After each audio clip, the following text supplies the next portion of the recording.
जब आपको दिल की बीमारी होती है, बहुत सारे लोगों को नहीं पता है, ये माउथ से स्टार्ट होती है। विदेशों में जो डेंटिस्ट की इमेज है हाँ जी, हाँ और जी। भारत में जो इमेज है उसमें हाँ जी। बहुत फर्क होता है। पहले आप खाना खाते तो यहाँ से बोलते हैं, तो माउथ से स्माइल करते तो यहाँ से, तो इसलिए अवेयरनेस बहुत ज़्यादा। अमेरिका में कितनी फीस मिलती है एक डेंटिस्ट को? तो उसका हम 20 से 25 हज़ार रुपए चार्ज करते हैं सिर्फ देखने का। 15,000 में एक इम्प्लांट लगा देंगे दांत निकाल के। वहाँ पे हमारा मिनिमम जो होता है 4 लाख रुपए। अमेरिका में लोग अपनी स्माइल बदल सकते हैं। हाँ जी। ये क्या माजरा है? आपने सेलिब्रिटीज़ को देखा होगा, प्रियंका चोपड़ा को देखा होगा, उसके रियल दांत नहीं है, विनियर्स लगाए हुए हैं उसने।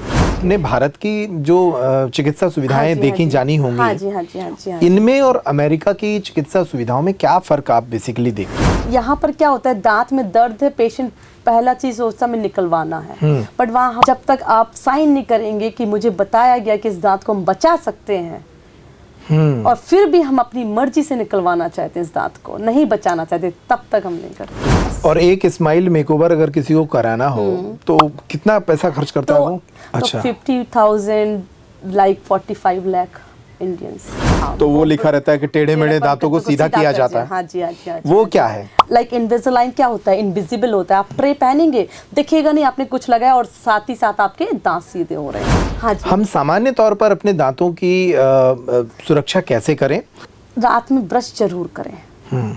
दूसरा एक होता है फ्लॉस, जो हम इंडिया में किसी को पता नहीं होता है। वो अगर करने लगेंगे तो आधी से ज्यादा प्रॉब्लम्स कम हो जाएंगी। कीड़ा होता कैसा है? तो जो हम कीड़े देखते हैं दुनिया में, ये वो होते हैं? नहीं, कोई भी आप अब मिरर में देखेंगे, अगर काला चीज दिख रहा है आपको और वो उसमें खाना फंस रहा है, मतलब वो कीड़ा लग चुका है। फायदा पहुंचाने वाली कौन सी चीजें हैं जो हमें खानी चाहिए जिनका असर हमारी दांतों की हेल्थ पर पड़ता है? तो सबसे बेस्ट है पानी। डेंटिस्ट वाकई कोई टूथपेस्ट रिकमेंड करते हैं? तो हम लोग ऐसा जनरली नहीं करते हैं यूएस में। एक पर्सनल सवाल, आप कौन सा टूथपेस्ट यूज करती हैं? मैं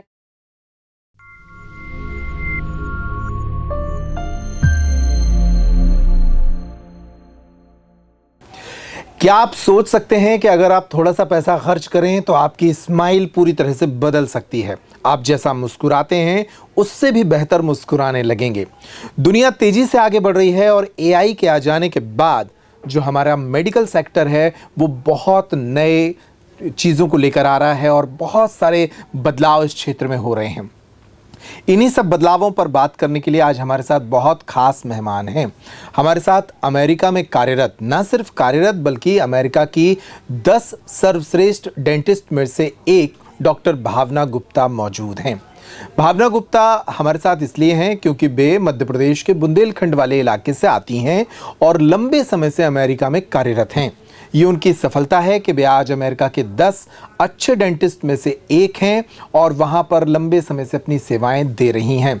वे इस पॉडकास्ट में हमारे साथ रहेंगी। मैं हूं अंकुर यादव और भावना गुप्ता के साथ ये पॉडकास्ट हम शुरू करने जा रहे हैं। आप अंत तक बने रहिए क्योंकि इसमें बहुत सारे सवाल आपको चौंकाएंगे, हैरान करेंगे और आप जानेंगे कि किस तरह भारत और अमेरिका के बीच चल रहे इस ट्रेड वॉर के दरमियान बहुत सारे विषय हैं जिन पर बात की जा सकती है। भावना जी, बहुत स्वागत है आपका। थैंक यू, धन्यवाद। पहले तो थोड़ा अपने बारे में बता दीजिए, आप कहाँ से आती हैं, कहाँ से आपकी पढ़ाई लिखाई हुई और कैसे अमेरिका तक की यात्रा शुरू हुई? तो मैं नौगांव की रहने वाली हूँ, पलेरा में पैदा हुई हूँ और मैंने अपनी एजुकेशन नौगांव और छतरपुर में पूरी की है। स्कूलिंग 7 तक मैं नौगांव में थी, फिर 8, 9, 10 छतरपुर केवी में पढ़ी हूँ। उसके बाद मैं महर्षि विद्या मंदिर में पढ़ी हूँ 11, 12। उसके बाद मेरा एडमिशन बैंगलोर में हुआ जहाँ मैंने अपनी डेंटिस्ट्री 5 इयर्स का कंप्लीट किया।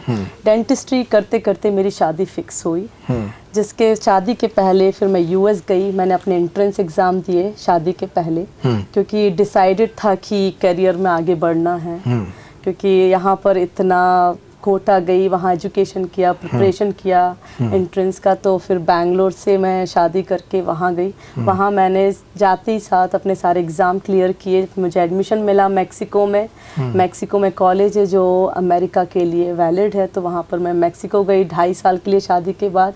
वहाँ मैंने अपनी एजुकेशन पूरी की, जिसको हम DDS बोलते हैं, डॉक्टर ऑफ डेंटल सर्जरी, क्योंकि यहाँ का लाइसेंस वहाँ वैलिड नहीं है।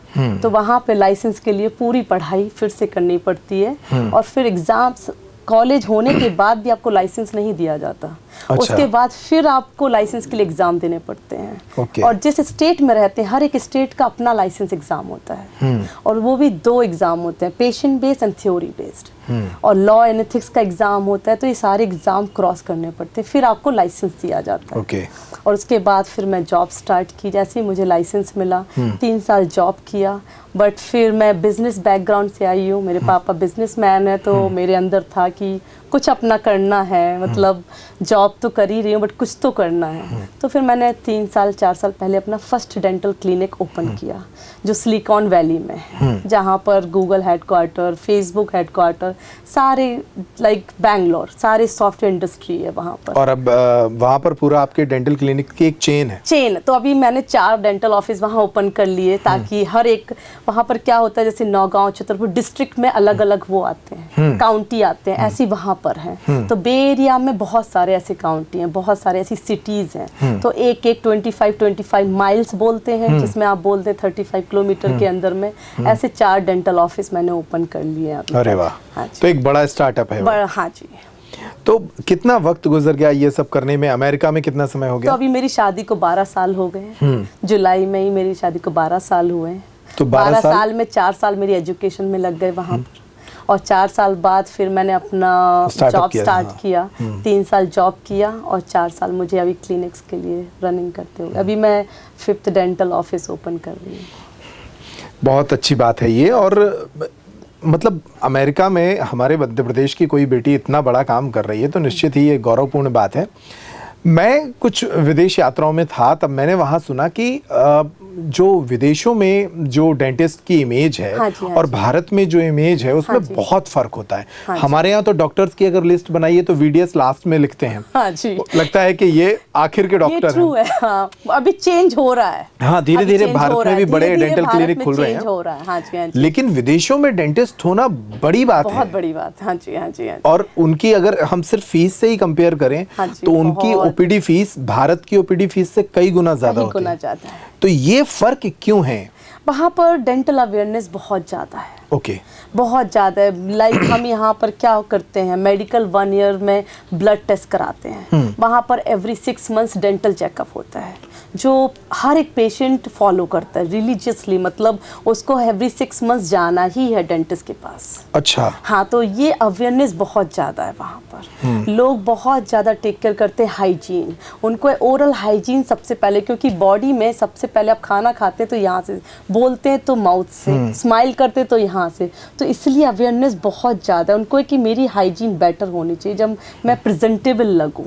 बट अभी वो इंडिया में भी आ रहा है, लेकिन वहाँ पर भी बहुत ज़्यादा है अवेयरनेस। और डेंटिस्ट्री थोड़ा वहाँ पे इंश्योरेंस का भी है। क्या होता है, मेडिकल इंश्योरेंस आपको मिल गया तो आपको कुछ भी पे नहीं करना, आपने एक लिमिट तक पे किया। समझ लीजिए अगर आपने $2000 आपका है तो आपने मैक्सिमम पे कर दिया, उसके बाद सब कुछ ज़ीरो, कुछ पे नहीं करना, सब कुछ कवर्ड है। Okay. बट डेंटल में ऐसा नहीं होता है।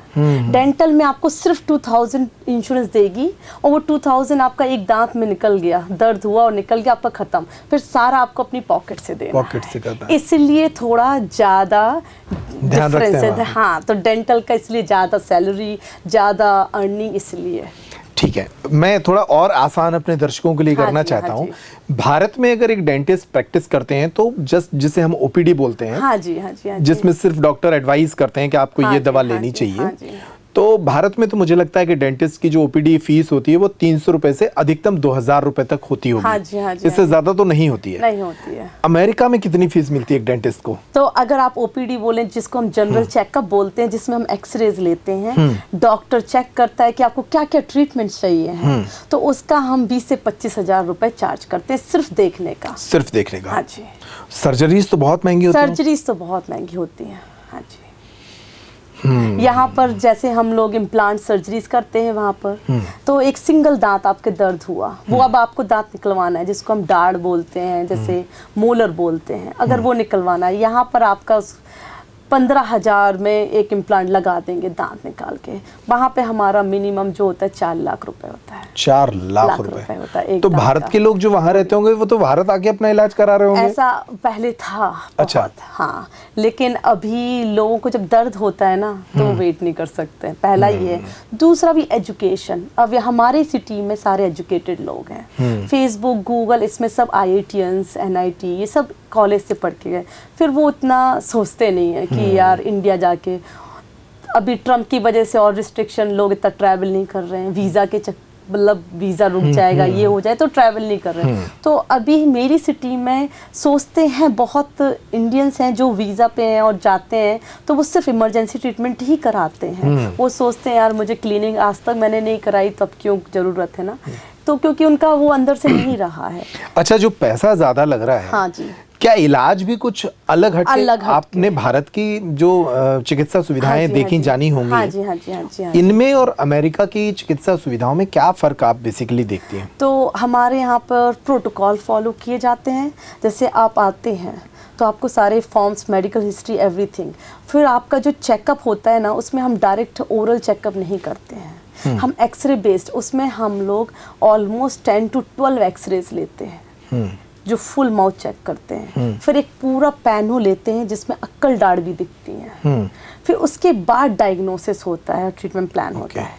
और जो डायग्नोसिस भी होता है वो सारा ऐसा नहीं है कि कुछ भी आउट ऑफ द बुक है।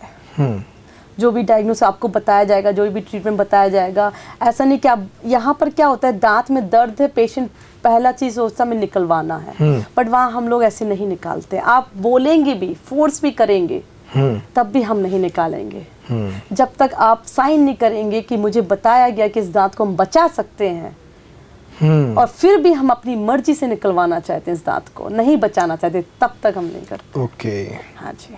तो वो जो नॉर्म्स हैं या जो प्रोटोकॉल्स हैं वो बहुत हायर बहुत स्टैंडर्ड पे high काम standard करते हैं। ओके, जैसे कि मैंने इंटरव्यू में शुरू ही इस बात से किया था कि आपने मुझे बहुत चौंकाने वाली बात बताई कि अब अमेरिका में लोग अपनी स्माइल बदल सकते हैं। हाँ जी। ये क्या माजरा है? तो आजकल नया चल रहा है स्माइल मेकओवर। ओके। आपने सेलिब्रिटीज को देखा होगा, प्रियंका चोपड़ा को देखा होगा, उसके रियल दांत नहीं है, विनियर्स लगाए हुए हैं उसने। तो आजकल प्रियंका चोपड़ा के जो दांत हम देखते हैं वो रियल दांत नहीं है? रियल दांत नहीं है, फ्रंट के जो भी हैं वो सारे विनियर्स हैं, जिसमें क्या करते हैं कि जो टॉप की लेयर है वो जैसे कई बार आड़े टेढ़े होते हैं, तो लोग ब्रेसेस नहीं करा सकते क्योंकि मेटल विजिबल होता है। तो क्या करते हैं कि पूरा स्माइल मेकओवर वो सारे ट्रिम करके और पूरा फ्लैट स्माइल जैसा आपको चाहिए वैसा स्माइल आप करवा सकते हैं। तो बहुत सारे सेलिब्रिटीज, हॉलीवुड स्टार जितने भी हैं, सबका ये स्माइल मेकओवर करवा के। अच्छा। यस। और एक स्माइल मेकओवर अगर किसी को कराना हो तो कितना पैसा खर्च करता है वो? 2 टाइप के स्माइल मेकओवर होते हैं। एक होते हैं आपके रियल दांत पर, ठीक है, जो आपको रियल दांत नहीं निकलवाना है बट उसी पे ही करवाना है। अच्छा। हाँ। एक होता है आपके दांत बहुत खराब है, जैसे यहाँ गुटखा खाते हैं, स्मोकिंग करते हैं, दांत खराब हो जाते हैं, उस पे मुश्किल है करना। अच्छा। क्योंकि आपके दांत ही नहीं बचते हैं, तो उसमें क्या करते हैं, हम सारे दांत निकाल देते हैं। ओके। हाँ, सारे दांत निकाल कर फिर हम क्या करते हैं, पिलर्स, जिसको हम इम्प्लांट्स बोलते हैं, इम्प्लांट्स को हम बोन के अंदर डालते हैं, 4 to 6 इम्प्लांट, 8 इम्प्लांट, जैसा आपका वो है। फिर उसके ऊपर हम दत्ती पूरा परमानेंट लगाते हैं। वो दत्ती आपकी दिखेगी नहीं, आपका नेचुरली दांत दिखेगा विद आप स्माइल। तो एक वो स्माइल मेकओवर होता है। तो दोनों के प्राइसेस डिफरेंस होते हैं। जैसे हम जो ऑल ऑन एक्स करते हैं, जिसको हम ऑल ऑन एक्स बोलते हैं, ऑल ऑन 4 बोलते हैं, जिसमें हम इम्प्लांट्स लगाकर फिर हम दत्ती बनाते हैं या फिर ब्रिजेस लगाते हैं पूरा, तो उसका हम लोग मोस्टली लाइक $50,000 चार्ज करते हैं, टॉप एंड बॉटम का वो स्टार्टिंग प्राइस। अच्छा। तो 50,000 लाइक 45 लाख इंडियंस। मतलब आपको बहुत मुस्कुराता चेहरा चाहिए तो 45 लाख रुपए चाहिए। हाँ। मैंने शुरू में बोला था कि कुछ पैसा खर्च करके कर सकते हैं, तो वो सही बात नहीं है, बहुत पैसा खर्च करके आप ऐसा कर सकते हैं। हाँ जी, हाँ जी, हाँ जी। तो जब हम इस तरह के ऑपरेशंस करते हैं, हाँ जी, हाँ जी, हाँ जी। ये तो एक तरह से सौंदर्य को बढ़ाने वाली फील्ड हो गई है। अब इसमें रोग तो अब पीछे छूट गए हैं। नहीं, तो जो मैं इम्प्लांट वाली बोल रही हूँ बात, ये मोस्टली रोग वजह से भी होते हैं। अच्छा। मोस्टली जैसे कैंसर हो गया पेशेंट को, कैंसर में जब आप कीमोथेरेपी कराते हैं तो ये सारे दांत सड़ने लगते हैं। अच्छा। तो अब सारे दांत चले जाएंगे, अब कैसे खाएंगे खाना? या तो नॉर्मल डेंचर लोग नहीं लगाना चाहते क्योंकि बार बार निकलता है, गिरता है, आपको निकाल के रखना, ये सब करना। तो इसलिए भी हम इम्प्लांट के ऊपर फिक्स टीथ लगाते हैं। दूसरा, पेशेंट क्लीनिंग के लिए नहीं जा रहा रेगुलरली, तो उसको गम डिजीज होने लगती है, बोलते ना मसूड़े सूज गए हैं, ब्लीडिंग हो रही है, स्मेल आ रही है, जिसको हम पायरिया बोलते हैं। तो जब पायरिया होता है तो पूरी बीमारियां, जो पायरिया होता है वो ठीक नहीं होता है कभी, ठीक है। तो पायरिया सारा धीरे धीरे धीरे धीरे दांत को खाना शुरू कर देता है और सारे दांत निकलवाने पड़ते हैं। तो फिर हम इम्प्लांट लगा के दत्ती लगाते हैं। तो ये जो हम इम्प्लांट की बात कर रहे हैं, ये सौंदर्य बढ़ाने की बात नहीं है, ये नेसेसिटी है, ये जरूरत है। बट जो हम वीनियर्स बोल रहे हैं, स्माइल मेकओवर, जो आपके दांतों पे जो सेलिब्रिटीज कराते हैं, ये है आपका कॉस्मेटिक। अच्छा, विनियर्स आप उसी को बोल रहे हैं कि वो मेटल से दांतों को सीधा कर देते हैं? वो इनविजिलाइन होता है। विनियर्स क्या होता है कि हम दांत को ट्रिम करके सेम कलर का जिरकोनिया का लेयर लगा देते हैं, चिपका देते हैं। अच्छा। वो परमानेंटली, उसको हम विनियर्स बोलते हैं। हाँ। दांतों का टेढ़ापन, जो कि भारत में हमने विज्ञापन देखे हैं अक्सर, तो वो लिखा रहता है कि टेढ़े मेढ़े दांतों को सीधा किया जाता है। हाँ जी, हाँ जी, हाँ जी। वो क्या है? वो तो अब जैसे दांत जब आप पैदा होते हैं, बहुत सारी हैबिट होती हैं, थंब सक, लोग अंगूठा चूसते हैं, उससे प्रेशर पड़ता है ऊपर में। जब प्रेशर पड़ता है तो ये दांत आगे आने लगते हैं। तो आपने देखे होंगे बहुत सारे लोगों के दांत आगे होते हैं, टेढ़े एड़े होते हैं। कई बार हम टंग को, जब दांत निकल रहे होते हैं बच्चे के, दूध के दांत होते हैं, वो गिर रहे होते हैं, लूज होते हैं, तो वो बार बार टंग से टच करता है, तो टंग में बहुत ज्यादा फोर्स होता है, जिसकी वजह से दांत आड़े टेढ़े होने लगते हैं। अच्छा। फिर कई बार क्या होता है, किसी बच्चे के दांत गिरते नहीं है, दूध के दांत, और नए दांत आने लगते हैं, तब उनको जगह नहीं मिल रही, तो वो पीछे से आने लगते हैं, कई बार वो आगे से आने लगते हैं। तो अब जब वो बड़े होते हैं तो फिर आड़े टेढ़े होते हैं, उनकी बाइट प्रॉब्लम होती है, जिसकी वजह से उनके दांत टूटने लगते हैं, उनको जॉ में, जबड़े में प्रॉब्लम होने लगती है। इसकी वजह से फिर उनको सीधे करवाने पड़ते हैं। तो आप लोग उसको सीधा कर देते हैं? वो उसको हम लोग इनविजिलाइन से सीधा करते हैं। पहले मेटल के ब्रेसेस यूज करते थे लोग, वो दिखते थे, उसको क्लीन करने में प्रॉब्लम होती थी। तो अभी लोग ना थोड़ा सा अपीयरेंस वाइज बहुत कंसर्न हो गए हैं, उनको नहीं चाहिए मेटल ब्रेसेस। तो लोग अब इनविजिलाइन क्या होता है, इनविजिबल होता है। आप ट्रे पहनेंगे, दिखेगा नहीं आपने कुछ लगाया, और साथ ही साथ आपके दांत सीधे हो रहे हैं। अच्छा। और 1 साल में आपके दांत सीधे हुए, किसी को पता भी नहीं चला। वो भारत में भी होने लगी? भारत में भी होने लगा है, काफी ब्रांड्स आ रही हैं। इनविजिलाइन टॉप पर है, बट बाकी भी ब्रांड्स आ रही हैं जो लोग प्रेफर करें। इवन ऑर्थोडोंटिक्स जो ब्रेसेस लगाते हैं वो भी प्रेफर करते हैं कि अब जैसे इस एज में आपको दांत सीधे करवाना है। कई लोग शादी के लिए भी करवाते हैं, कॉस्मेटिक रीजन से शादी नहीं हो रही है, करवाते हैं, ऐसा कोई बुराई नहीं है, हमारे यहाँ भी करवाते हैं। तो फिर इनविजिलाइन काफ़ी अच्छा ऑप्शन होता है। वो ऐसा नहीं कि मेटल ब्रेसेस लगाना है, वायर लगाना है क्लीनिंग के लिए। इनविजिलाइन इज़ प्रीटी मच लाइक बहुत अच्छी चीज़ आई है, जिसकी लाइक हम मेरे यहाँ पे जो मिनिमम एज है, एवरेज एज हम बोलते हैं जिसको इनविजिलाइन का, वो 35 है। मैंने लास्ट वीक एक केस ख़त्म किया, वो लेडी 65 ईयर ओल्ड थी, 65 साल की, 75 साल के इनविजिलाइन लगाया है। तो अब हम बोलेंगे कि ब्रेसेस सिर्फ छोटे बच्चे लगाते हैं, खाली 20 साल के, तो ऐसा नहीं है। उन्हें 65 साल में ये ख्याल आया कि इनको सीधा करना चाहिए? नहीं, उनके दांत, क्योंकि जब आपकी बाइट प्रॉब्लम होती तो नीचे के दांत टूटने लगते हैं, तो उनको अपने नेचुरल दांत नहीं खोने हैं। तो उनका है कि मुझे लुक की वजह से नहीं, मुझे अपने नेचुरल दांत नहीं खोने हैं, क्योंकि उनमें जो दम होती है वो आर्टिफिशियल दांतों में नहीं। अगर इनको हम कंपेयर करें कि भारत में किसी को अगर इस तरह की समस्या होती है, टेढ़े मेढ़े दांतों को सीधा करने की, तो उस को सुधारने में कितना खर्च आता है, और अमेरिका में उसको सुधारने में कितना खर्च आता है? तो यहाँ पर मैंने देखा है कि उसको सुधारने में जो इनविजिलाइन है उसका तो लोग यहाँ एक्सपेंसिव चार्ज करते हैं, क्योंकि उसकी जो लैब कॉस्ट है वो सबके लिए सेम है। वो आप घर पे नहीं बना सकते हैं, ठीक है। तो उसकी मिनिमम जो कॉस्ट होती है वो 90,000 होती है यहाँ पर। अच्छा। तो जो यहाँ के डेंटिस्ट है उससे कम तो चार्ज करेंगे नहीं करेंगे। तो आप दिल्ली वगैरह में जाएंगे, वहाँ लगेंगे तो उनका 2 लाख रुपए होगा इसका ट्रीटमेंट का। बट वहाँ पर जो हम लोग चार्ज करते हैं वो 5,000 से स्टार्टेड होता है, तो मतलब 4.5 लाख। 4.5 लाख। बट हमारा लैब कॉस्ट, इनका लैब कॉस्ट सेम होता है। ओके। तो ये, बट मेरे साथ क्या है कि मैं अमेरिका में टॉप 10 में आती हूँ इनविजिलाइन के लिए। अभी मुझे दुबई में बुलाया गया था कैलिफोर्निया से, क्योंकि मैं यहाँ पूरे वर्ल्ड में 150 डेंटिस्टों को बुलाया था दुबई में। तो मैं 150 डेंटिस्ट पूरे वर्ल्ड में वन ऑफ देम। अरे वाह, बधाई हो आपको। किसी डेंटिस्ट के साथ बैठने से ये पता लगता है कि दांतों की बीमारियों को गंभीरता से लेना चाहिए। हाँ जी, और दांत बहुत महत्वपूर्ण है। मैं बोलूँगी, दांत जब आपको दिल की बीमारी होती है, बहुत सारे लोगों को नहीं पता है, ये माउथ से स्टार्ट होती है, दिल की मुंह से स्टार्ट होती है। हाँ जी, जो बैक्टीरिया होता है वो आपको दिल की बीमारी भी करता है, जो हार्ट अटैक, ये सब कई बार होता है। लोग बोलते हैं सोते सोते चले गए, सोते सोते हार्ट अटैक आ गया, सोते सोते। बट उन पेशेंटों को कभी कभी स्लीप एपनिया भी होता है। हमारे बहुत बड़े फेमस जो बहुत गोल्ड पहनते थे, पप्पी लहरी, उनकी डेथ कैसे हुई? स्लीप एपनिया था उनको।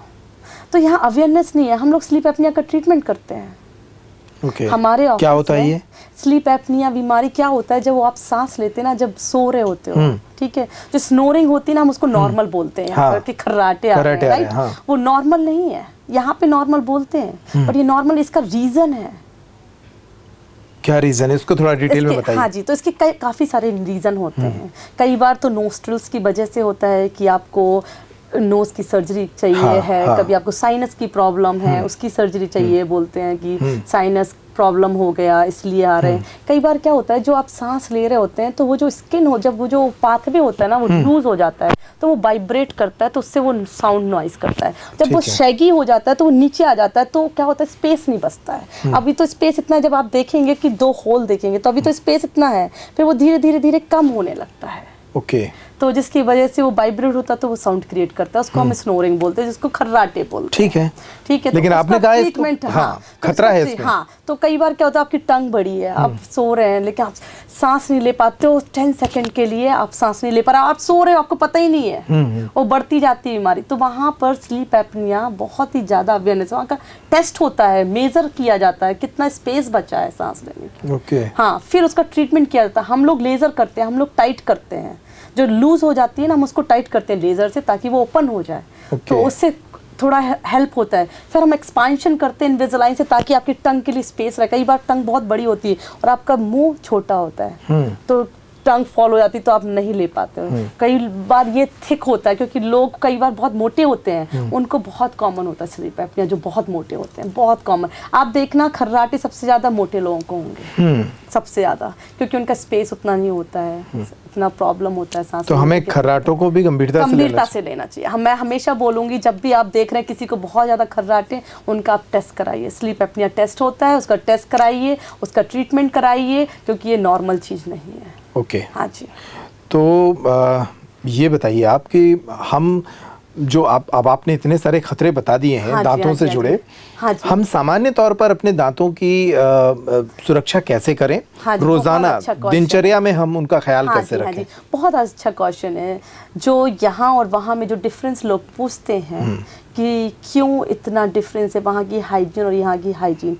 यहाँ पायरिया बहुत कॉमन है, क्योंकि हम दांतों के डॉक्टर के पास सिर्फ तब जाते हैं जब हमें दर्द होता है। हम उसके पहले या बाद में नहीं जाते हैं। ये हम छोटी सिटी की बारे में बता रहे हैं। बड़ी सिटीज़ में भी अवेयरनेस आ रही है, जहाँ लोग कंसर्न हैं, बट अभी मैं छोटी सिटीज़ के बारे में बता रही हूँ, जहाँ नहीं जाते हैं। तो फॉर श्योर कि आपको 2 बार ब्रश करना चाहिए। तो जो हम खाना खाते हैं वो दांतों में फंस जाता है रात में, और हम सो जाते हैं। अब रात भर पूरा खाना क्या है, दांतों के बीच में फंसा हुआ है, गम के अंदर जा रहा है, मसूड़े के अंदर जा रहा है, जिससे इन्फेक्शन फैल रहा है। ठीक है। तो अगर आप रात में ब्रश करके सोएंगे तो वो क्लीन हो गया, आपका माउथ क्लीन हो गया, जिससे आपको पायरिया नहीं होगा, जिससे आपको गम डिजीज नहीं होगी, मसूड़ों में प्रॉब्लम नहीं आएगी। तो रात में ब्रश जरूर करें। सुबह तो करना ही है, बट रात में जरूर करें, रात में ना भूलें। हाँ, दूसरा एक होता है फ्लॉस, जो हम इंडिया में किसी को पता नहीं होता है।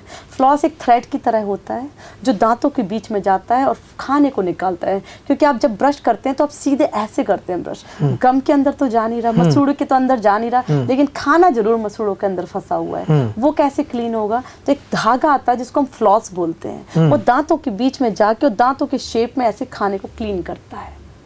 वो बहुत इंपॉर्टेंट होता है। लोगों को खुद करना होता है, वो खुद करना होता है। भारत में तो मुझे नहीं लगता कि लोग करते हैं उसको। हाँ, वही तो प्रॉब्लम है। वो अगर करने लगेंगे तो आधी से ज्यादा प्रॉब्लम्स कम हो जाएंगे। ओके। वो सबसे इम्पोर्टेंट होता है। और तीसरा होता है कुल्ला करना, जिसको हम गार्गल जिसको हम रिंस बोलते हैं। जो माउथ, चलो आप माउथ वॉश यूज नहीं कर रहे, इट्स ओके, कोई बात नहीं, एटलीस्ट पानी से खाना के बाद जो हमारे बड़े बूढ़े करते थे वो करते थे, वो गार्गल करते थे और फिर पानी को निकालते थे, बट अब वो कम होता जा रहा है। अब हमारे जो नई जनरेशन है वो खाना खा के तुरंत छोड़ खत्म, तो अब वो होता जा रहा है। तो हम, मुझे लगता है कि उसके बाद एक नॉर्मल पानी से, हम नहीं कह रहे कि खाली आप वॉश, हमारे यहाँ यूएस में तो माउथ वॉश यूज करते हैं जनरली, बट यहाँ पर खाली पानी से, यहाँ बीटाडिन आता है, हम कब यूज करते हैं बीटाडिन, जब हमें डॉक्टर लिख के ही देता है राइट। तो ऐसी माउथ वॉश आता है जिसको हम क्लोरेक्सिन बोलते हैं, वो यूज करें, या लिस्ट्रीन बोलते हैं, विदाउट अल्कोहल भी आता है, वो यूज करें, एटलीस्ट एक बार यूज करें। हम नहीं कह रहे हैं आप 3 बार यूज करें, बट एक बार वो यूज करें, दिन में एक बार वो भी करें, वो यूज करें। तो ये 3-4 चीजें हैं जिसकी वजह से यहाँ पर कैंडीज बहुत खाते हैं। मैं हमेशा बोलती हूँ जो भी स्टिकी वाले कैंडीज है वो ना खाएं, क्योंकि जब दांत में चिपक गया वो आपको कीड़ा दिलाएगा ही दिलाएगा, वो कैविटी होगी ही होगी आपको, फिर आपको कोई नहीं बचा सकता। तो आजकल मार्केट में बहुत स्टिकी वाली कैंडीज आती हैं जो बच्चों को बहुत पसंद होती हैं। कई बच्चे मैंने यहाँ देखे सारे दांत खराब हो जाते हैं बच्चों के, क्योंकि यहाँ बहुत इजीली बच्चे ले आते हैं कैंडी और खाते हैं, उसके बाद फिर माउथ रिंस नहीं करते। आप खाइए अगर चॉकलेट आपको खाने का मन है, पर उसके बाद आप एक बार ब्रश कर लीजिए, एक बार आप माउथ रिंस कर लीजिए, जिससे आपके दांतों में चॉकलेट ना रहे। ओके, आपने दांतों के कीड़े की बात छेड़ दी, हाँ इसको भी थोड़ा डिटेल में बताइए कि कीड़ा होता कैसा है। तो जो हम कीड़े देखते हैं दुनिया में, ये वो होते हैं या बैक्टीरिया को ये आप लोगों ने सामान्य भाषा में समझाने के लिए उसको कीड़ा बोल दिया? हाँ जी। तो कीड़ा क्या होता है, हम बोलते हैं कीड़ा, हम कैविटी बोलते हैं इंग्लिश में, डिके बोलते हैं। तो क्या होता है कि जब दांत में वो स्टिकी चीज लग गई, शुगर लग गई, चॉकलेट लग गई, उससे बैक्टीरिया क्रिएट होता है, वो धीरे धीरे आपके दांत को खाना शुरू कर देता है। अच्छा। जिससे आपके दांत में गड्ढे होने लगते हैं और वो दांत अब भरेगा नहीं, क्योंकि दांत चला गया।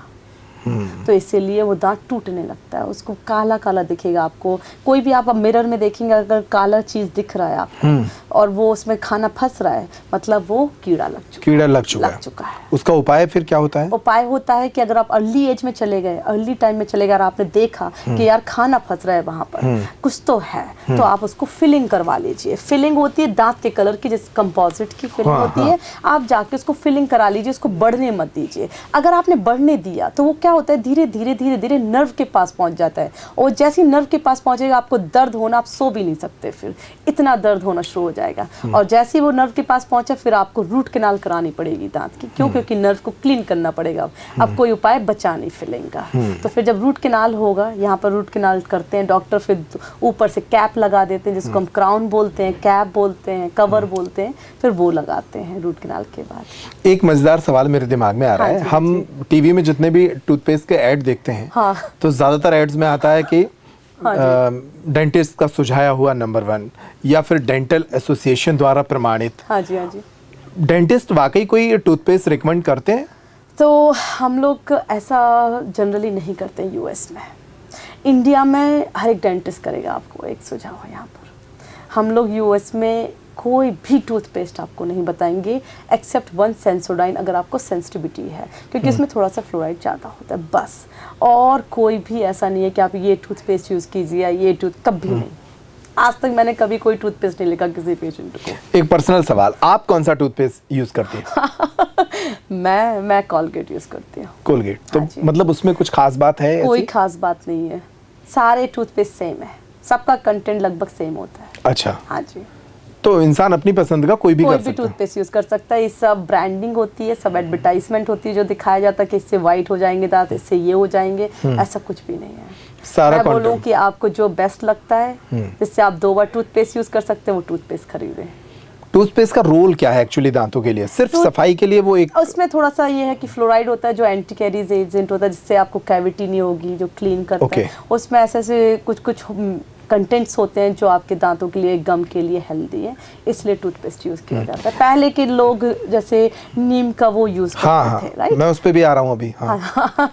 तो नीम का वुड होता था, लकड़ी होता था, उसको चबाते थे, यूज करते थे, राइट? बट अभी वही कंटेंट जैसे रामदेव महाराज ने टूथपेस्ट निकाला, उसमें है, उसमें उन्होंने काफ़ी, ऐसा नहीं है वो ख़राब है, वो भी अच्छा है। मैं भी बहुत यूज़ की हूँ, ऐसा नहीं, मैंने भी काफ़ी यूज़ किया है, मुझे उसका टेस्ट काफ़ी पसंद आता था जिसका मैं यूज़ करती थी, क्योंकि इसमें तो इनका भी काफ़ी यूज़ होता है हमारे मसूड़ों को करने के लिए, ऐसा मैं नहीं बोलूँ। तो बेसिक कॉन्सेप्ट ये है कि आपको दांतों की सफाई करनी है। अब आप टूथपेस्ट कुछ भी यूज़ करें, लेकिन आप 2 बार ब्रश करें। ठीक है, नीम पर आते हैं। भारत में तो एक पूरी कई पीढ़ियों ने सिर्फ नीम की दातुन से ही अपने दांत साफ किए हैं। हाँ जी, हाँ जी। और उनके दांत बुढ़ापे तक हेल्दी रहे। हाँ जी। हमने अपनी दादी नानियों को देखा है कि वो बुढ़ापे तक उनके दांत हेल्दी रहे। हाँ जी, हाँ जी। तो नीम की दातुन को आप लोगों ने कभी रिसर्च उस पर पकड़ा है, कुछ पाया है कि वो ठीक है, गलत है, सही है, क्या है वो? हाँ, तो पहले करते थे यूज़, बट अभी उसका ऐसा कोई यूज़ नहीं करता है। बट नीम का हम जरूर मेडिसिन में यूज़ होता है। नीम का ऐसे कई जड़ी बूटियाँ जिनको वो एंटीवायरल है। हाँ। वो एक जड़ी बूटी है। हाँ। वो ऐसा नहीं है कि आपकी बीमारियों को रोक देगा। बीमारियों को रोकने के लिए आपको क्लीनिंग ढंग से करनी ही पड़ेगी। नीम का वो आपका गम डिजीज नहीं रोक देगा, पहले भी होती थी, लोग अवेयर नहीं होते थे, बट ये है कि दांत रखे रहते थे लास्ट तक, क्योंकि पहले इतना कैंडी, शुगर, इतना मिलावट वाला फूड ये सब नहीं आता था।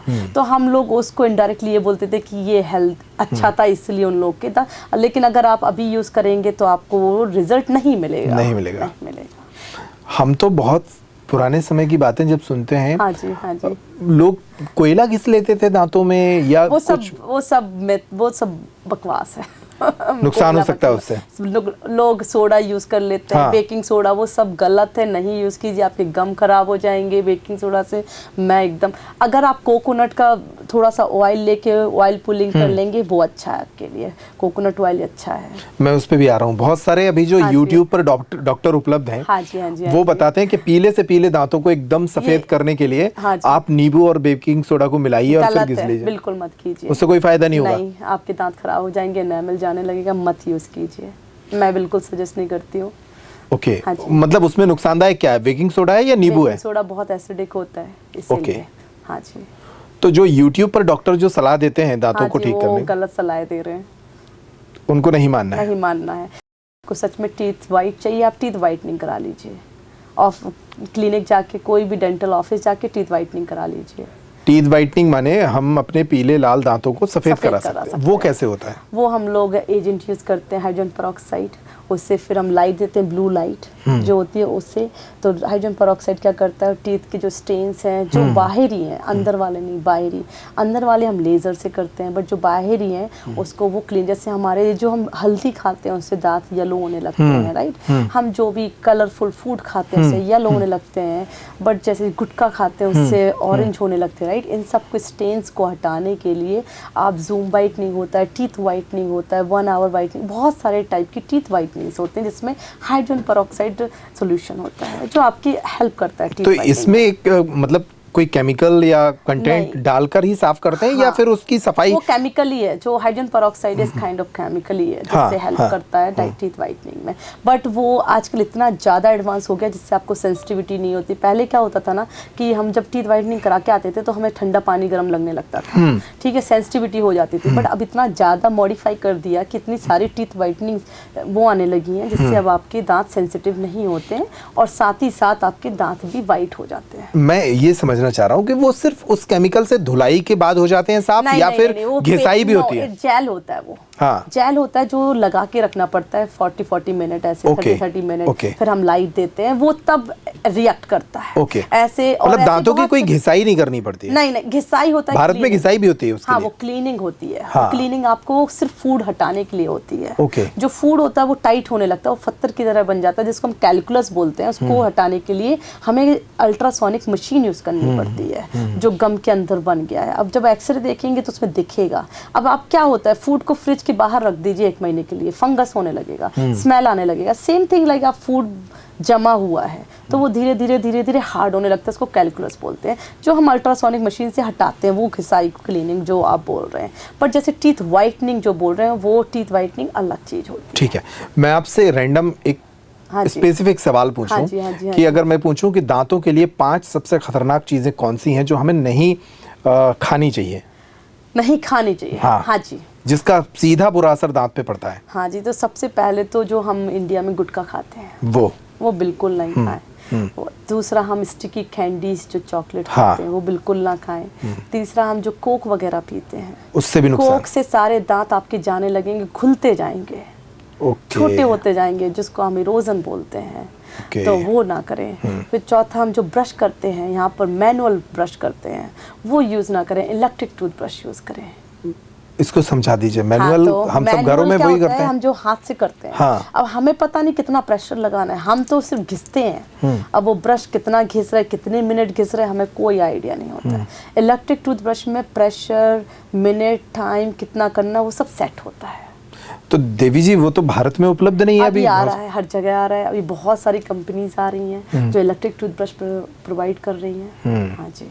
लेकिन जो लोग हाथ से कर रहे हैं उनको क्या सावधानी बताएंगे? उनको हम ये बोलेंगे 3 मिनट टूथब्रश करें, केयरफुल रहें कि हम जो मसूड़े के साइड में ना करें, सीधा रखें, 45 डिग्री में करें। ओके। हाँ, अगर आप गम की साइड रखेंगे, मसूड़े की साइड, तो आपके मसूड़े घिस ऊपर जाने लगेंगे और फिर आपको ठंडा पानी, आइसक्रीम ये सब लगने लगेगा। उसको हम गम रेस्ट्रिक्शन बोलते हैं। यहाँ पे लोगों के मसूड़े, दांत लंबे होने लगते हैं, फिर दांत फिर आइसक्रीम नहीं खा पाते, बोलते हैं हम कोल्ड ड्रिंक नहीं पी पा रहे हैं, वो इसी वजह से। तो शक्कर, सिगरेट। हाँ, सिगरेट ना देखो, सिगरेट की तो बहुत ज़्यादा हानिकारक है आपकी बॉडी के लिए भी, बट दांतों के लिए भी ये है। तो स्मोकिंग, जैसे जो स्मोकिंग करते हैं, हम लोग इम्प्लांट भी बहुत मुश्किल से लगाते हैं उनको। अच्छा। हाँ, उनको 1 हफ्ते छोड़नी पड़ती है स्मोकिंग, क्योंकि उसका इफेक्ट बहुत ज़्यादा है। मतलब इम्प्लांट सक्सेस रेट में स्मोकिंग का काफ़ी बड़ा रोल है। तो हमें उनको बोलना पड़ता है, आप 1 हफ्ते पहले नहीं पियेंगे, 1 हफ्ते बाद नहीं पियेंगे, आप कम करेंगे सिगरेट, या आप पैच ले लें, कुछ भी निकोटिन के पैच आते हैं, कुछ भी ले लें, लेकिन सिगरेट ना पिएं। तो इसका बहुत इफेक्ट है, तो इसको ना करें। गुटखा ना खाएं, एसिडिक ड्रिंक होती हैं जैसे कोक वगैरह, ये ना पिएं। कई बार हमें एसिडिटी की प्रॉब्लम होती है, बट हम दिखाने नहीं जाते हैं डॉक्टर को, जिसको हम गैस्ट्राइटिस बोलते हैं। कहते हैं गैस की प्रॉब्लम हो रही, जलन हो रही। ये जो गैस है माउथ से निकलती है, वो दांत को खराब करने लगती है। अच्छा। हाँ, वो आप देख रहे हैं, जिसको भी एसिडिटी की प्रॉब्लम है उसके दांत खराब होंगे। ओके। तो इसको आप बिल्कुल लाइट ना लें कि हमें एसिडिटी हो रही, जलन हो रही, बस थोड़ा सा वो कर लिया। एक बार दिखाएं डॉक्टर को, जाके मेडिसिन करें, ट्रीटमेंट कराएं, तो उससे काफ़ी इफेक्ट होता है दांतों में। ठीक है। बहुत सारे लोग जो भारत में तंबाकू गुटखा खाने से उनके जबड़े छोटे हो जाते हैं। हाँ जी। कहते हैं कि मुंह पूरा नहीं खुल रहा है। हाँ जी। ये भी क्या दांत से रिलेटेड कोई बीमारी तो ये है? लॉक होने लगता है, जॉ लॉक होने लगता है जो हाँ, ये हाँ। तो इसलिए क्योंकि आपका ये जो जॉ है इतना च्यू करके पूरा ये लॉक करने लगते हैं ओके। और दांत पूरे घिसने लगते हैं, तो आपकी जो विड्थ होती है खुलने की वो कम होती जाती है, जिसको हम बोलते हैं वर्टिकल डायमेंशन कम होने लगती है, जिसकी वजह से कोलैप्स हो। कई बार क्या होता है, कोलैप्स हो जाता है, अब आप दांत लगाने का जगह ही नहीं है दांत लगाने, क्योंकि आपका कोलैप्स हो चुका है पूरा। ओके। हाँ, तो इसकी वजह से ये सब प्रॉब्लम। तो मैं तो ये बोलूँगी कि जितना कम आप गुटखा खाएं उतना अच्छा है, क्योंकि अगर ये एक बार किसी का जबड़ा लॉक हो गया, हाँ जी। इसका सुधार संभव है? हाँ ये जी, हाँ इलाज जी, होता है? हाँ हाँ हाँ, लॉक खुल जाता है, ऐसा नहीं है कि नहीं खुलता है, खुल जाता है। आपका लॉक है, आप जाएं डेंटिस्ट के पास, वो ओपन करके देंगे। ओरल एंड मैक्सिलोफेशियल सर्जन के पास जाएं, या TMJ स्पेशलिस्ट होते हैं जो जॉ के ही होते हैं खाली स्पेशलिस्ट, उनके पास जाएं। अच्छा। हाँ, वो आपका लॉक ओपन करके देंगे। इतने हिस्से के भी अलग स्पेशलिस्ट डॉक्टर होते हैं? होते हैं। भारत में भी हैं? भारत में ओरल, हाँ है, भारत में भी। भारत में भी है। भारत में अमेरिका और भारत दोनों की चिकित्सा पद्धतियों का जब हम अंतर करते हैं, हाँ तो ये सिर्फ प्रोटोकॉल या फिर मेजर्स को लेकर ही है, या फिर हमारे एजुकेशन सिस्टम से ही ये शुरुआत हो जाती है? हाँ जी, तो जब मैं यहाँ पे थी तो फॉर श्योर की एजुकेशन का भी काफ़ी डिफरेंस है, क्योंकि वहाँ रिसर्च बेस्ड स्टडी होती है, रिसर्च बेस्ड हम लोग चीज़ें यूज़ करते हैं। और अभी डिजिटल जैसे हम बोलते हैं, यहाँ पर काफ़ी एक्सपेंसिव पड़ता है, बहुत सारे डेंटिस्ट लोग अफोर्ड नहीं कर पाते हैं। वहाँ पर डिजिटल का बहुत ज़्यादा, जैसे हम इम्प्लांट लगाते हैं तो यहाँ पर जैसे CT स्कैन होता है, जब ब्रेन का कुछ होता है तो हमें MRI और CT स्कैन करवाने जाते हैं, वो हम इम्प्लांट के लिए करते हैं माउथ का, उसका बोन देखने के लिए, नर्व देखने के लिए, मेजरमेंट के लिए हम अपने ऑफिस में CT स्कैन लगाए हुए हैं। तो हम रोबोटिक सर्जरी करते हैं। अभी रोबोट इंडिया में नहीं आया है। अब रोबोट क्या होता है कि पूरा गाइड करता है, जैसे नेविगेशन है, अब हम GPS में डालते हैं, हम एड्रेस डालते हैं, वहीं लेके जाता है, ऐसी रोबोट होता है। हम ट्रैकर लगाते हैं, और रोबोट तो मैं 100% कंट्रोल कर रही हूँ, बट इम्प्लांट बस उतना ही जाएगा जितना मैंने मेज़र किया, वहीं जाएगा, उतने ही एंगल में जाएगा जितना मैंने मेज़र किया CT स्कैन में। तो पहले हम CT स्कैन लेते हैं, हम प्लानिंग करते हैं कि हमें इम्प्लांट किस डायरेक्शन में लगाना है, दांत कहाँ फिट बैठेगा, उसी एंगल में इम्प्लांट डालना है, ताकि कभी इम्प्लांट फेल ना हो, क्योंकि इम्प्लांट हड्डी के अंदर, बोन के अंदर जाता है। और उसके ऊपर दांत बैठता है, तो वो दांत चलना चाहिए। वो कब चलेगा? जब उसका बाइट अच्छे से होगा, जब उसका एंगल राइट होगा और वो मिनिमम बोन होगी, क्योंकि जो स्क्रू डाल रहे हैं उसके लिए सपोर्ट चाहिए हड्डियों का। अगर आपने अच्छे से सपोर्ट नहीं लिया और कम इधर है ज़्यादा इधर है तो वो लॉस हो जाएगा, तो फेल हो जाएगा, लूज़ हो जाएगा। तो उसके लिए हम सीटी स्कैन लेते हैं, फिर हम मेज़र पूरा करके ट्रीटमेंट प्लानिंग करके फिर रोबोट का ट्रैक कर फिर हम इम्प्लांट डालते हैं रोबोट से। तो हम रोबोटिक बेस्ड सर्जरीज करते हैं वहाँ पर, जो अभी इंडिया में नहीं आई। अमेरिका में भी हमारे एरिया में सिर्फ हमारे पास ही है रोबोट। हाँ जी। अच्छा, अब जो दुनिया में तेजी से एआई ने चीजों को कंट्रोल करना शुरू किया है, हाँ जी। आपकी फील्ड में भी एआई का आगमन हो चुका है? हो चुका है। क्या क्या काम करता है? तो आपके अभी हमारे यहाँ जैसे एआई का डायग्नोसिस है। अच्छा। हम एक्सरे लेते हैं, हमारा एआई ओपन करते हैं, वो डायग्नोस कर देता है कहाँ कहाँ कैविटी लगी हुई है, कहाँ कहाँ मसूड़ों में प्रॉब्लम हो रही है, कहाँ कहाँ आपको गम डिसीज़ है। हम गम डिसीज़ कैसे पता करते हैं कि आपका कितना स्पेस बन चुका है, पॉकेट बोलते हैं। तो हम वो इंस्ट्रूमेंट को मेज़र करते हैं कि कितना है। अगर 3 मिलीमीटर है तो आपका ठीक है, 4 है तो बढ़ रहा है, 5 है तो और, 9 मिलीमीटर है तो दांत निकालना है, तो उससे मेज़र कर दे, तो उसमें ऑलरेडी मेज़र कर देता है कि कितना है। तो एआई डायग्नोसिस में बहुत ज़्यादा हेल्प कर रहा है अभी वहाँ पर, कैविटी में, इसमें उसमें। और हमारा जैसे बाकी जो हम लोग को फ़ोन, जैसे मेरे फ्रंट में 5 लोग बैठते हैं मेरे मेन ऑफिस में, बाकी ऑफिस में 3-3 लोग बैठते हैं फ्रंट में फ़ोन उठाने के लिए। अब एआई फ़ोन उठाता है, वो ट्रेंड है, उसको स्केड्यूल बनाना है, वो आंसर कर रहा है, उसको सब ट्रेंड कर दिया है। तो इस फील्ड में तो अब हमारा क्या हो गया कि हमें कम लोग हायर करने पड़ेंगे, क्योंकि अभी मेरे पास एआई एजेंट है। क्या एक चीज बहुत मैं आसान भाषा में अपने दर्शकों को समझाना चाह रहा हूँ, क्या हमारे दांतों की जो बीमारियां होती हैं या दांतों की बीमारियों से जुड़े कुछ लक्षण होते हैं, वो किसी दूसरी गंभीर बीमारी का भी संकेत होते हैं? हाँ जी। जैसे मैंने आपको बताया अभी कि दिल की बीमारी जो होती है, हाँ, ठीक है। फिर दूसरा आपका जो ये नाक का प्रॉब्लम, साइनस का प्रॉब्लम, कई बार इन्फेक्शन होने लगता है आपको, साइनस में पस बन जाता है पूरा कान में। तो ये सब भी रिलेटेड है, क्योंकि दांत जबड़ा सब रिलेटेड है, आँख से रिलेटेड है, यहाँ से रिलेटेड है, नर्व से रिलेटेड है, थ्रोट से रिलेटेड है। तो जैसे कैंसर है, कैंसर जो माउथ का कैंसर, ओरल कैंसर यहाँ कॉमन है, क्योंकि इतना गुटखा और स्मोकिंग की वजह से। तो ये सब भी माउथ से रिलेटेड है।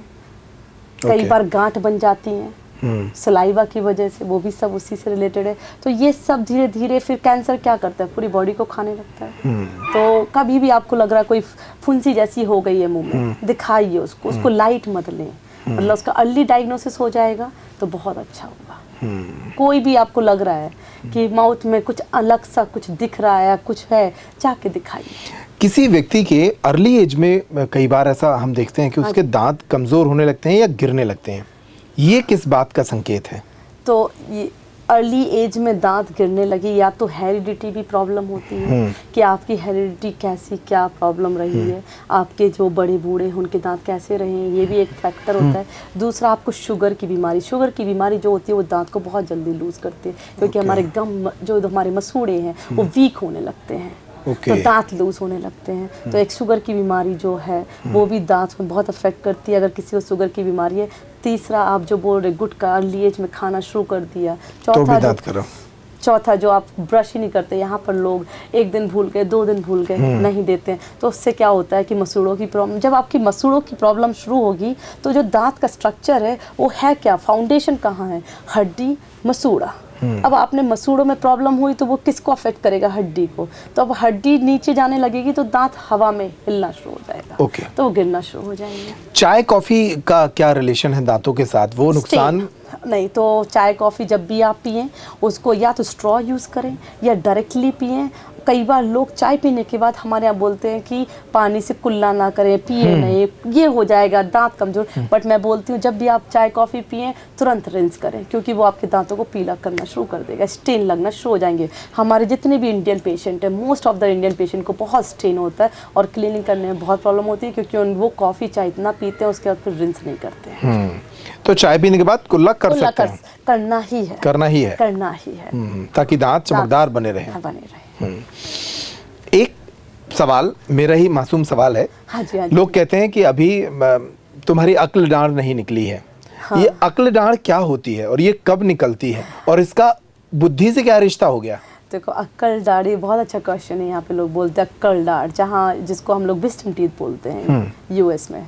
तो अक्कल दाढ़ इसलिए बोला गया है क्योंकि अक्कल दाढ़ 18 साल के बाद निकलना शुरू होती है और हमारे अंदर मैच्योरिटी 18 साल के बाद आना शुरू होती है। हम बोलते हैं बालिग हो गए, अब हम डिसीजन खुद ले सकते हैं। अच्छा। इसलिए इसको रिलेट कर दिया गया। वैसे इसका नाम ऐसे अक्कल दाढ़ की बुद्धि आना ऐसा कोई रिलेशन नहीं है। ये सिर्फ नाम, वो एक समझदारी वाली एज में आती है। हाँ, एज की वजह से उसको अक्कल दाढ़ बोल दिया गया है क्योंकि वो 21 साल की उम्र में निकलती है।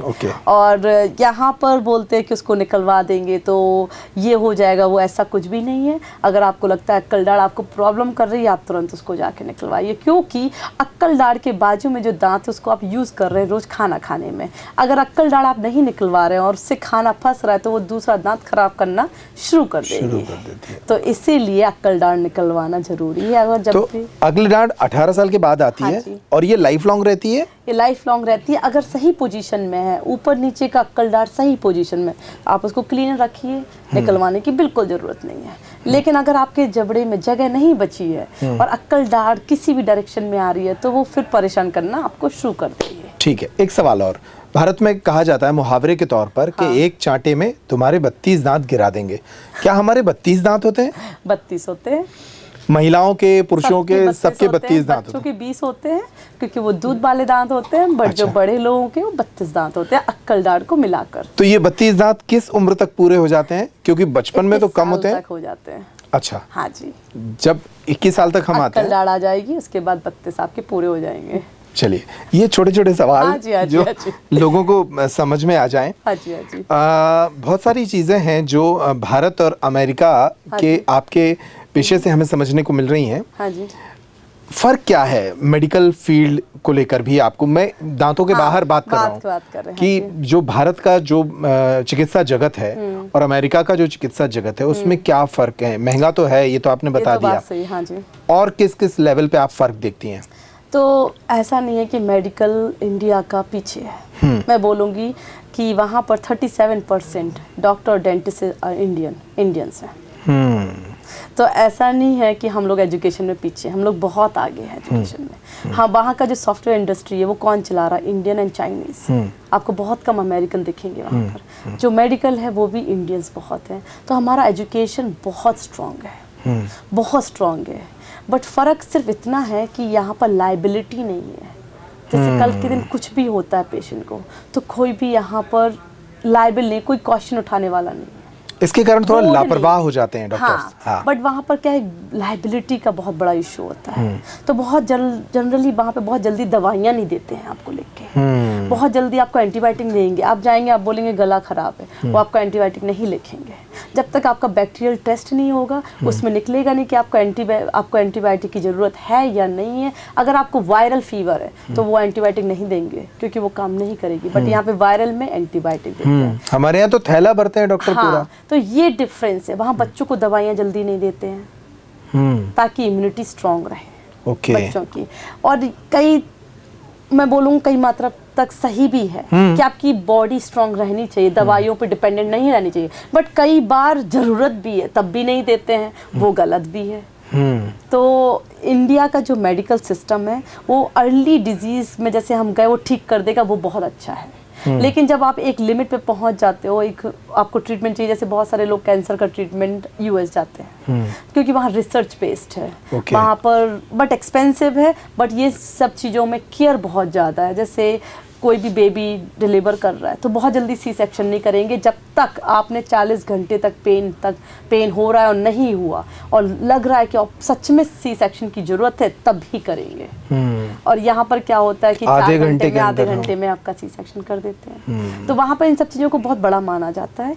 दूसरा, जो इंश्योरेंस है उसने भी कंट्रोल करके रखा है क्योंकि पूरा इंश्योरेंस से पैसा जाता है तो वो भी कंट्रोल। तो आपका सी सेक्शन हुआ, आप 3 दिन हॉस्पिटल में रहेंगे, ऐसा नहीं 7 दिन तक लेटे हैं। अगर आपका नॉर्मल हुआ सिर्फ 1 दिन रहेंगे आप हॉस्पिटल में, आपको डिस्चार्ज कर देंगे। यहाँ पर आपको 4 दिन तक लेटाए रहेंगे। तो ये सब चीज़ें बहुत डिफरेंस है। बट हमारा मेडिकल सिस्टम बहुत आगे जा सकता है क्योंकि हमारे एजुकेशन बहुत स्ट्रॉन्ग है, बहुत पावरफुल। आपका कहने का मतलब ये है कि हमारे पास इंफ्रास्ट्रक्चर ठीक है, हमारे पास डॉक्टर्स ठीक हैं, हाँ, बट उस पर निगरानी की कमी है। जो हायर स्टैंडर्ड्स जो फॉलो करने चाहिए वो यहाँ नहीं हो रहे हैं। और वो अमेरिका जैसे देशों में हो रहे हैं। वहाँ पे गलत जल्दी नहीं करते हैं लोग। ठीक है। हाँ। बहुत सारे लोगों को दांतों से जुड़ी एक बड़ी समस्या होती है सेंसिटिविटी की। हाँ जी, हाँ जी। कि उनको बहुत ठंडा खाने में हाँ या जी, गर्म हाँ खाने में दिक्कत होती है। हाँ जी। इसकी शुरुआत कैसे होती है और इसका समाधान क्या है? तो बहुत अच्छा क्वेश्चन है। बहुत एक कॉमन बीमारी हाँ। होती है जिसको हम बोलते हैं दांत घिसना सोते टाइम। आप देखना वो ऑलमोस्ट 70% लोग करते हैं और जो हमें पता नहीं चलता है। सोते हैं और दांत घिसते रहते हैं। ऐसे ऐसे। दूसरा हम दांत घिसते हैं जब हम मिसमिसाते हैं, जब हम गुस्सा आते हैं। बहुत सारे लोग करते हैं तो हम घिसते हैं दांत। दांत घिसने से क्या होता है, जो एनामल है, जो प्रोटेक्टिव लेयर है, वो घिसने लगती है, वो जाने लगती है। ओके। तो जो दूसरी लेयर होती है दांत की होती है डेंटिन, वो सेंसिटिव लेयर होती है, वो एक्सपोज हो जाती है। ओके। जिसकी वजह से आपको ठंडा पानी गर्म पानी लगने लगता है। हम लोग यहाँ पर बताते हैं नाइट गार्ड पहनो। एक कवर होता है जिसको पहनने से आपके दांत नहीं घिसेंगे, क्योंकि प्लास्टिक की लेयर पहन के आप सो रहे हो। दांतों में पहनने पड़ती है, दांत में पहननी पड़ती है। उसको हम नाइट गार्ड बोलते हैं, ऑक्लूजल गार्ड बोलते हैं। यहाँ भी बनाते हैं बट यहाँ हम लोग फॉलो नहीं करते। मैंने अपने पापा के लिए बनवाई थी और मैंने यूएस में उनको 5 बना कर दी थी, क्योंकि वो बहुत घिसते, उनके दांत छोटे होते जा रहे हैं बट वो नहीं पहनते हैं क्योंकि आदत नहीं है। आदत, इनको थोड़ा सा घबराहट होती है तो आदत नहीं है। बट अमेरिका में 70% लोग पहनते हैं। ओके। तो ये बहुत बड़ी वो है कि दांत घिसना, जिसको हम बोलते हैं एट्रीशन, दांत घिसने लगने से दांत की जो लेयर है वो जाने लगती है। इसकी वजह से सेंसिटिविटी होती है। दूसरा जो हम बता रहे ब्रश करने से, ब्रश करते हैं मैनुअली जिससे गम नीचे जाने लगते हैं और दांत का जो रूट होता है वो एक्सपोज होने लगता है। तो जब जैसी हवा जाएगी, जैसे ठंडा पानी जाएगा, जैसे गर्म जाएगा, वो आपको सेंसिटिविटी क्रिएट करेगा।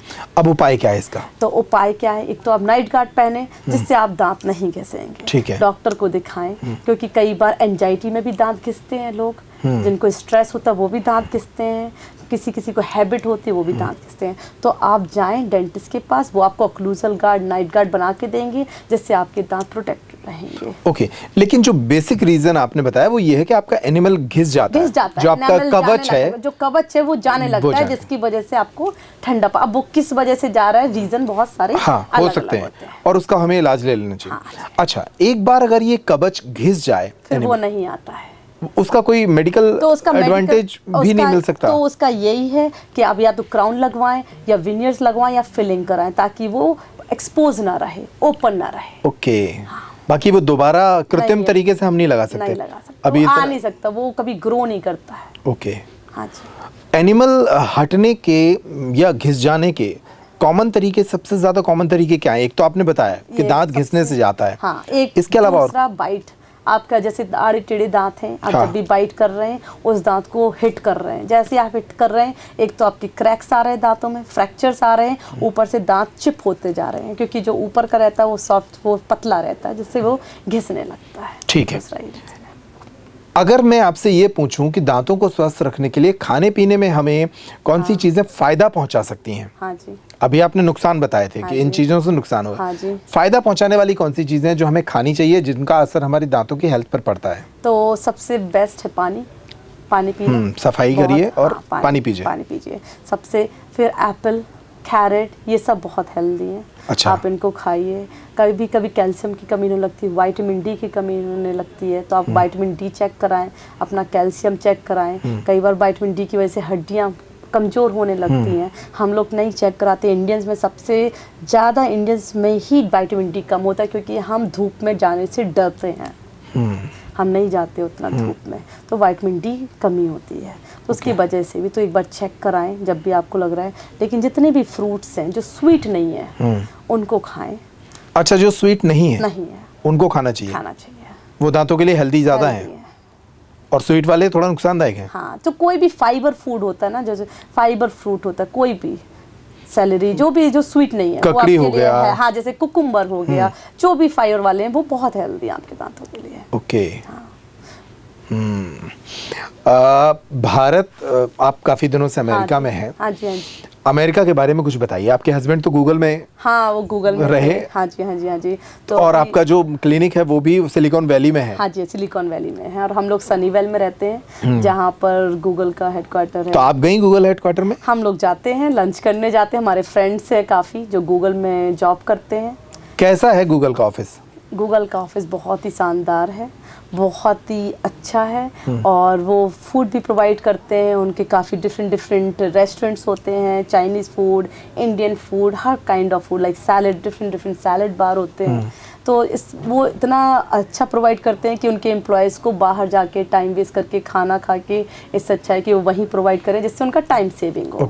हाँ, तो काफ़ी अच्छा उन्होंने कैंपस बनाया, इवन फॉर गेम्स के लिए जिम भी है, सब कुछ उनके लिए। और लगभग कितने लोग काम करते हैं गूगल हेडक्वार्टर्स में? मुझे ऐसा लगता है कि वहाँ पर जो हम जहाँ रहते हैं वहाँ ऑलमोस्ट 1 से 1.5 लाख लोग तो काम करते होंगे सिर्फ गूगल हेडक्वार्टर्स, सिर्फ वहाँ पर, जहाँ तक मुझे ऐसा लगता है। और वहाँ पर ये फेसबुक का ऑफिस, और फेसबुक का हेडक्वार्टर वही है। एप्पल का हेडक्वार्टर, अभी एप्पल ने बहुत अच्छा स्पेसशिप का बहुत अच्छा ऑफिस बनाया है, और एप्पल का भी हेडक्वार्टर वही है। फेसबुक में भी खाना प्रोवाइड करते हैं, लॉन्ड्री, जिम, सब कुछ फैसिलिटीज़ दे रखी हैं वहाँ पर एम्प्लॉयज़ के लिए। काफ़ी अच्छा है, एम्प्लॉय फ्रेंडली, लोग काम करना चाहते हैं, ऑफिस जाना चाहते हैं। जैसे सिंगल है, अब घर में खाना नहीं बनाना पड़ रहा क्योंकि दोनों टाइम ऑफिस में खाना मिल रहा है।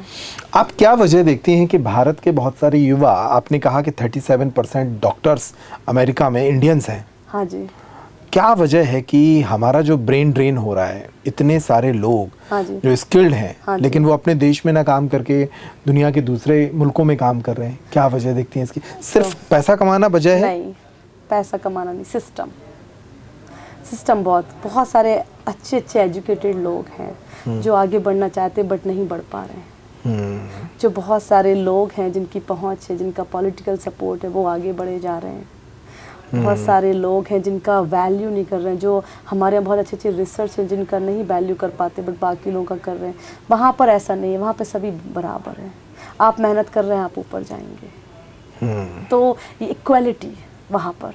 यहाँ पर क्या होता है, गांव का बच्चा है, बहुत अच्छा डॉक्टर है, वो सिर्फ उसी एरिया का है, उसको बढ़ने नहीं देंगे।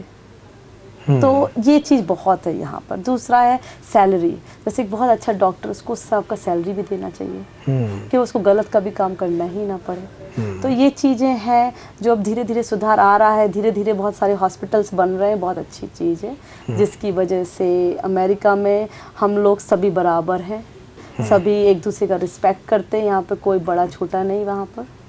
तो ये चीज़ बहुत अच्छी है, जिस लोगों को रिस्पेक्ट चाहिए। जो डॉक्टर्स होते हैं उनको एक चीज़ की भूख होती है, वो होता है रिस्पेक्ट। दांतों के बारे में आप किन्हीं दूसरे जीव जंतुओं या जानवरों की पर भी कुछ पढ़ा है आपने? नहीं। कि उनके दांतों में और इंसानों के दांतों में कोई खास फर्क होता है? ऐसा कुछ नहीं पढ़ा, सिर्फ नंबर्स पढ़े हैं कितने दांत होते हैं। हाँ। बाकी तो कुछ भी नहीं पढ़ा, क्योंकि उनके डॉक्टर्स अलग होते हैं। हाँ जी, हाँ जी। जानवर के वेटनरीज डॉक्टर्स अलग होते हैं। और यहाँ पर अभी काफ़ी चेंज आ रहा है। अपने छतरपुर नौगांव में ही देख लीजिए, कितने सारे बच्चे आगे निकल रहे हैं, जा रहे हैं। मेरे टाइम पे तो बहुत ऐसा था कि मैं पहली लड़की थी जो कोटा गई थी। आपके शहर से, नौगांव से? नौगांव से। मेरे पापा ने बोला कि मुझे अपने 4 बच्चों को पढ़ाना है, आगे बढ़ाना है, क्योंकि वो खुद ही इंजीनियर थे। तो उन्होंने मुझे भेजा हिम्मत करके। बाकी लोगों ने बोला नहीं भेजिए, फिर भी भेजा। और हम चारों भाई बहन कोटा गए, वहाँ से प्रिपरेशन किया। तो अभी लेकिन बहुत अवेयरनेस आ गई। मुझे बहुत अच्छा लगता है देख के कि नौगांव, छतरपुर, और हमारा वहाँ ग्रुप है, उस ग्रुप में हम 15 लोग छतरपुर से हैं। अरे वाह। और हम लोग बहुत अच्छे से वहाँ रहते हैं। बुंदेलखंड से आप आती हैं। बुंदेलखंड को लेकर आपके मन में क्या ड्रीम है कि यहाँ क्या और बेहतर होना चाहिए? तो क्या कमी देखती हैं वर्तमान परिवेश में, और आप चाहती हैं? मेडिकल का बहुत वो है। हम चाहते हैं कि हमारे बुंदेलखंड में एक अच्छा हॉस्पिटल हो जो सबको रीचेबल हो। 2-3 हॉस्पिटल हो एरिया वाइज जो सबको रीच, क्योंकि अभी मैं देखती हूँ, मैं पलेरा गई, वहाँ पर भी डॉक्टर्स का भीड़ होती है। मतलब एक ही डॉक्टर बैठ रहा है, 2 ही डॉक्टर बैठ रहे हैं। तो मेडिकल फैसिलिटीज़ हो जहाँ पर एडमिट करा सके, जहाँ ग्वालियर ना जाना पड़े, ये बहुत ज़्यादा ज़रूरी है। दूसरा, स्कूलिंग अच्छा हो रहा है, अभी बहुत अच्छा हो रहा है। CM राइस स्कूल बन रहा है, बहुत अच्छी चीज़ है। हमारे MP में बहुत ग्रोथ हो रहा है, बुंदेलखंड में भी ग्रोथ हो रहा है, बुंदेलखंड से भी लोग निकल रहे हैं। बट 2-3 एजुकेशन और मेडिकल, ये 2-3 चीज़ें अगर स्ट्रॉन्ग हो गई तो बुंदेलखंड बहुत आगे है। एक आखिरी सवाल, आप तो खैर 12 साल से अमेरिका में हैं। बहुत सारे लोग हैं जो बाहर के मुल्कों में जाकर पैसा कमाना चाहते हैं और एक अच्छा जीवन पाना चाहते हैं, हाँ जी। उनको क्या दिशा बताएंगे आप, कैसे गाइड करेंगी कि कैसे वो कर सकते हैं अपने जीवन में बेहतर? तो अगर उनको बाहर जाना है तो बाहर जाने का एक ही सबसे बेस्ट है, वो है एजुकेशन। तो पढ़ाई के थ्रू ही आप इजीली जा सकते हैं। पढ़ाई के थ्रू या तो आपको मास्टर्स करनी है तो आप GRE एग्ज़ाम दें या GMAT एग्ज़ाम दें, वहाँ से MBA करें या MS करें, क्योंकि आपने यहाँ से इंजीनियरिंग किया है। और अगर आप मेडिकल में तो आप USMLE एग्ज़ाम होता है वो क्लियर करें, या अगर आप डेंटिस्ट हैं तो उसका भी एंट्रेंस एग्ज़ाम होता है जिसको हम नेशनल डेंटल बोर्ड बोलते हैं, उसकी तैयारी करें। तो एजुकेशन सबसे आसान तरीका है जिससे आप US जा सकते हैं। दूसरा, अगर आप जॉब करते हैं उसके थ्रू जा सकते हैं, बट एजुकेशन सबसे बेस्ट है। एक इसी से जुड़ा सवाल, हाँ भारत में डॉक्टर बनने के लिए और अमेरिका में डॉक्टर बनने के लिए क्या प्रोसेस आप अलग अलग देखती हैं, और तो क्या तरीका होता है अमेरिका में? तो दोनों जगह ही कंपटीशन बहुत ज़्यादा है। अच्छा। यहाँ पर कंपटीशन बिकॉज ऑफ पॉपुलेशन है, ठीक है। वहाँ पर इतना ज़्यादा एग्ज़ाम्स, इतना सिस्टम इसलिए हार्ड है। और वहाँ पर इंटरनेशनल जो सीट्स हैं वो बहुत कम है। हम लोग इंटरनेशनल स्टूडेंट्स माने जाते हैं। ओके। तो हमारा प्रोग्राम डिफरेंट होता है। तो हमारे लिए सीट्स 20 होंगी, 15 होंगी, किसी कॉलेज में 30 होंगी, और वो भी वर्ल्ड वाइड। तो सिर्फ नॉट इंडिया, पूरी दुनिया compete पूरा कर रही दुनिया है। compete कर रही है। तो ये बहुत हार्ड है। बट हमारे इंडियंस काफ़ी अच्छे लेवल पे वहाँ पर, क्योंकि हमारा जो थ्योरी पार्ट होता है वो बहुत स्ट्रांग होता है। तो वहाँ पे जो रिटन एग्जाम होते हैं हमारे इंडियंस टॉफिल में, GRE में, GMAT में पूरे पूरे नंबर्स लाते हैं, क्योंकि हमारा थ्योरी बहुत स्ट्रांग होता है कंपेयर टू अदर कंट्रीज़। तो यहाँ पर पॉपुलेशन की वजह से जो मैंने बताया, जैसे बहुत कम सीट्स हैं पर स्ट्रगल बहुत सारे लोग कर रहे हैं, बहुत सारे लोग बैठ रहे हैं, इसकी वजह से हार्ड होता है। बट वहाँ पर यही है कि पूरा वर्ल्ड आपका मतलब फाइट कर रहा है आपके साथ, सेम एग्जाम में बैठ रहा है, आप इंटरव्यू दे रहे हैं। और वहाँ पे ऐसा होता है कि आपने एग्ज़ाम निकाल लिया, ज़रूरी नहीं आपको एडमिशन मिलेगा। बट यहाँ पे अगर आपने एग्ज़ाम निकाल लिया आपको एडमिशन मिलना ही मिलना है। वहाँ पर एग्ज़ाम निकाल लिया, फिर कॉलेज आपका रिज्यूमे देखेगा, आपका पूरा वो देखा गया जिसको हम SOP बोलते हैं कि आपने क्या क्या किया। खाली एग्ज़ाम नहीं, आपने कितनी रिसर्च की है, कितने पेपर्स लिखे हैं, आपने कितने पब्लिकेशंस किए, आपने कम्युनिटी में कितनी सर्विस की है, तभी आपको इंटरव्यू के लिए बुलाएंगे, नहीं तो आपको नहीं बुलाएंगे। ये फ़र्क है। तो वहाँ पे आपकी पूरी बॉडी, आपका पूरा देखा जाता है। वहाँ पे सिर्फ एजुकेशन नहीं देखी जाती, क्योंकि कई बच्चे एक्स्ट्रा करिकुलर एक्टिविटीज़ में बहुत अच्छे होते हैं और उनको हार्वर्ड मिल जाता है, MIT मिल जाता है, क्योंकि वहाँ सिर्फ एजुकेशन, सिर्फ मार्क्स पे डिपेंडेंट है, पूरी पर्सनैलिटी है। ठीक है, बहुत धन्यवाद। तो हमारे साथ डॉक्टर भावना गुप्ता थी जो अमेरिका से हैं, और मैं फिर बताऊंगा उनके बारे में कि वो 25,000 रुपये जो कि भारतीय रुपए में अगर आंका जाए तो 25,000 रुपये अपने एक OPD के चार्ज करती हैं। मतलब एक पेशेंट को सलाह देने का इतना पैसा उन्हें वहाँ मिलता है, और अमेरिका की 10 सर्वश्रेष्ठ डेंटिस्ट में से एक हैं। बहुत अहम और बहुत महत्वपूर्ण जानकारियाँ उन्होंने दी, इतनी महत्वपूर्ण जानकारियाँ कि अगर आप उन्हें पूरा सुनेंगे इस इंटरव्यू में तो अपने दांतों को सीरियसली लेना शुरू कर देंगे। इस इंटरव्यू में इतना ही। आपको ये इंटरव्यू कैसा लगा अपने कमेंट के माध्यम से हमें ज़रूर बताइएगा, और इस तरह के इंटरव्यू पेप्टिक टाइम पर लगातार जारी रहेंगे। इस इंटरव्यू में इतना ही। नमस्कार।